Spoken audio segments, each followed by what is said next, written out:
പത്രമാധ്യമങ്ങളിൽ കൂടി വന്ന് ചേർന്നുകൊണ്ടിരിക്കുന്നത്. ശ്രദ്ധിച്ചു നോക്കിക്കോളൂ.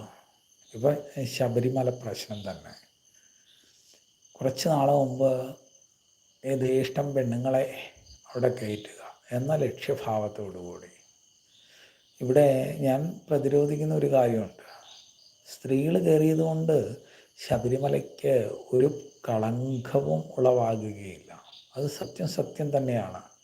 പക്ഷേ സ്ത്രീയുടെ രാശി നമ്മൾ മനസ്സിലാക്കണം. അവൾ അമ്മയാണ്, ജനനിയാണ്. അവൾക്ക് 41 ദിവസഭാവത്തെ വ്രതകാല അനുഷ്ഠാനങ്ങൾ അനുഷ്ഠിച്ചുകൊണ്ട് ആ പുണ്യസങ്കേതത്തിലേക്ക് വന്നു ചേരുവാൻ സാധിക്കില്ല.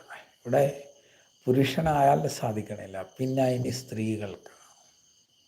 പുരുഷനായാൽ തന്നെ 10 ദിവസം, ഇന്നത്തെ സാഹചര്യത്തിൽ 10 ദിവസം പോലും സാധ്യമാകണില്ല.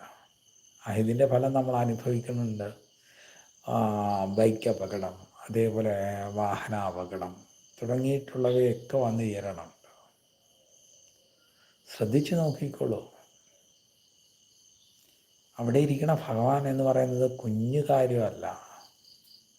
സർവശാസ്ത്രങ്ങളുടെയും പുരോഹിതനാണ് ധർമ്മശാസ്താവ് എന്ന് പറയണത്. ആ ധർമ്മശാസ്താവിൻ്റെ അടുക്കിലേക്കാണ് നമ്മൾ പോകണത് എന്നുള്ള